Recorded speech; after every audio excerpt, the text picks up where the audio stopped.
Hey guys, welcome back to my channel. It's Sarah here with Furniture Flip by Sarah, and in today's video I'm going to take you step by step through selling painted furniture, from where to sell it, how to sell it, starting your brand, just all of that stuff. If you're somebody who wants to start selling painted furniture or you already are, you can benefit from some of these tips. So without further ado, let's get into the video.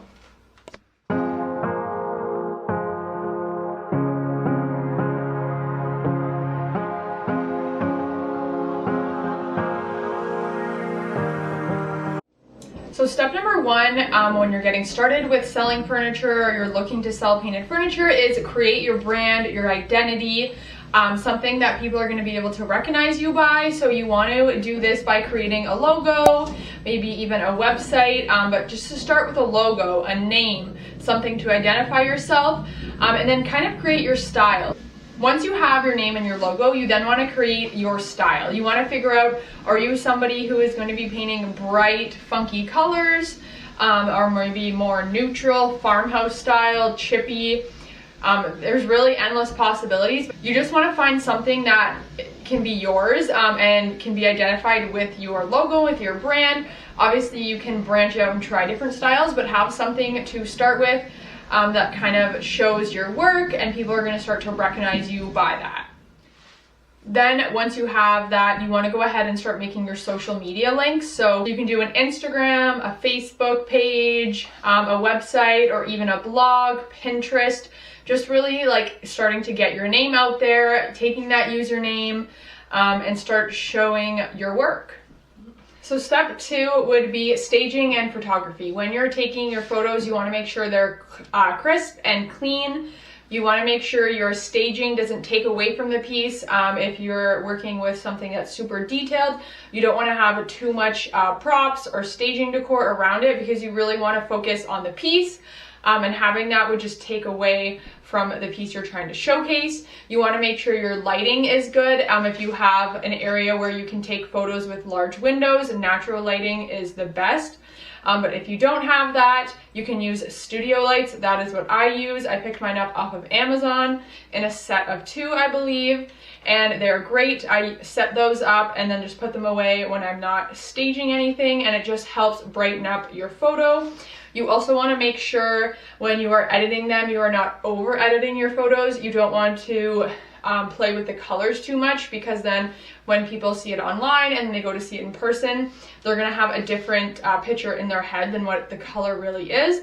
So just brightening up your photos and sharpening them so they're crisp and clean. That way you're not taking away from the true color or the true detail of the piece.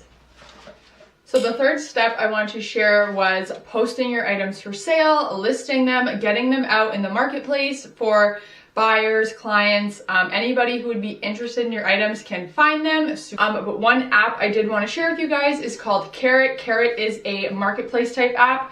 So they're new to the Toronto area. So if you're local, you're in Canada, specifically Toronto, I believe London, they're starting to expand, but it is a great time to hop on the app and get your items out there. Carrot is a marketplace type app, so I love selling on these type of apps because you can post dimensions, the location, any information about it, photos, people can view it on there, they can look through your post, see other items that you have for sale as well, and then they can reach out to you and you guys can connect and meet up and post that way. So when you're looking on the app, it's super easy to use. It takes about 30 seconds to post your items, which is really great because if you have multiple pieces, you want to save time and be able to get them out there super quick. You can also browse other items on there. I have found some great pieces on there as well, so people might be getting rid of some stuff.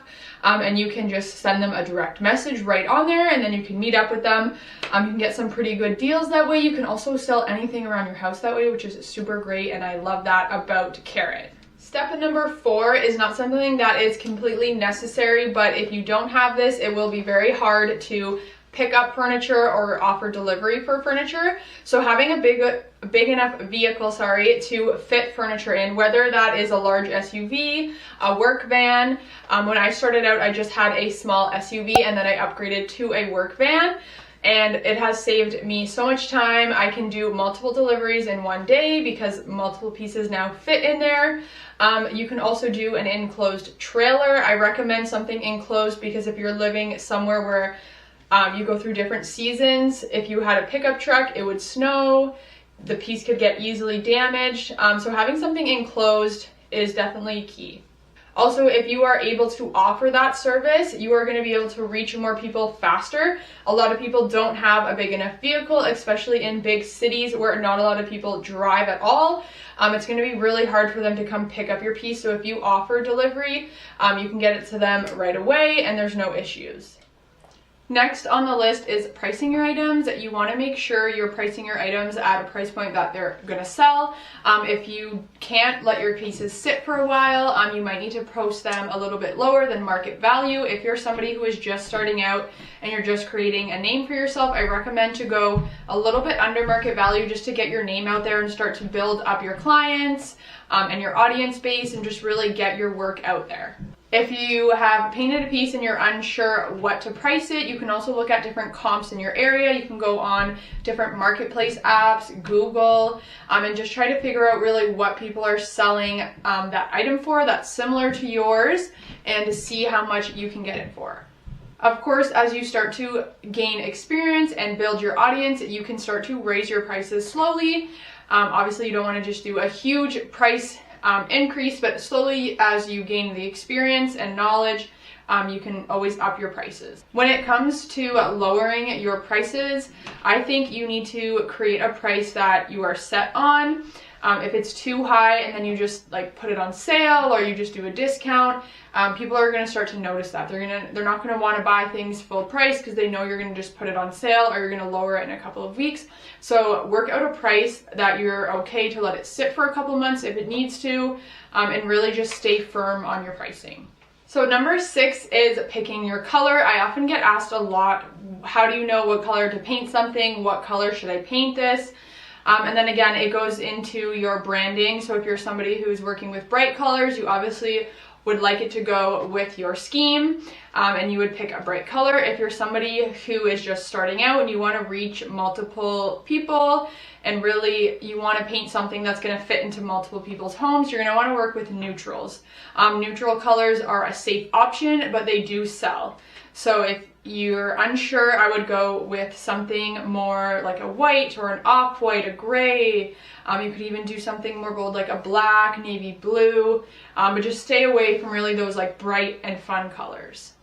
If you are in a small town, it would be harder for you to sell something bright rather than if you were in a city. Really just look at where you are, who you're selling to, what your audience is, and then you can really work on something that's going to work for people in that area. So that brings me into number 7. Number 7 is different payment options. You want to make sure you're reaching everybody that you possibly can. So you want to be obviously offer cash. If you're going to be offering cash, you want to have change.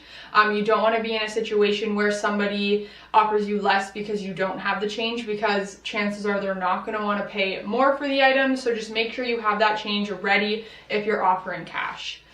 Here in Canada, we offer e-transfer, so making sure that you have that set up for automatic deposit so you don't need to be waiting and answering any questions to get your money. You could also look to a different service to offer credit card payments. I know there's a few different ones out there that you could look into. Then you would create an invoice and then send it to your client and they can just pay via credit card.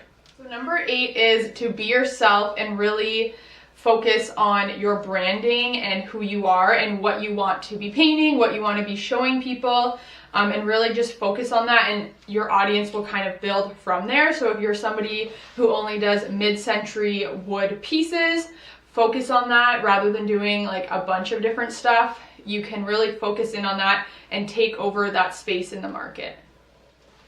Number 9 is to just go that extra mile. In this case, I like to make care packages for my clients. So I will provide touch-up paint, the name of the paint, a paintbrush. If there was a top coat used, I would include some sample size of that.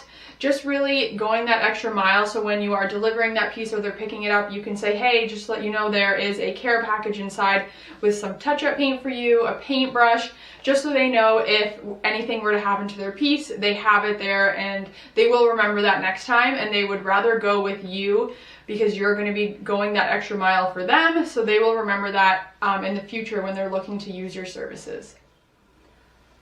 Number 10 is to hire help. This is obviously something that you would do down the road. You can't do everything by yourself, so figuring out tasks or figuring out ways that you can make tasks for people that you do, you won't be able to do everything forever. So whether that's hiring somebody to assist with your social media, maybe sending out quotes, messaging clients, or prepping your pieces, you will kind of figure that out once you get to that point. But definitely look into that, because it's just, you'll get burnt out if you're trying to do everything. I hope you guys enjoyed today's video, kind of going through the behind the scenes stuff that is really necessary to have a furniture flipping business or making money selling painted furniture. If you guys have any questions, just leave them down in the comments below, and I'll see you next time with another furniture flipping video. Bye!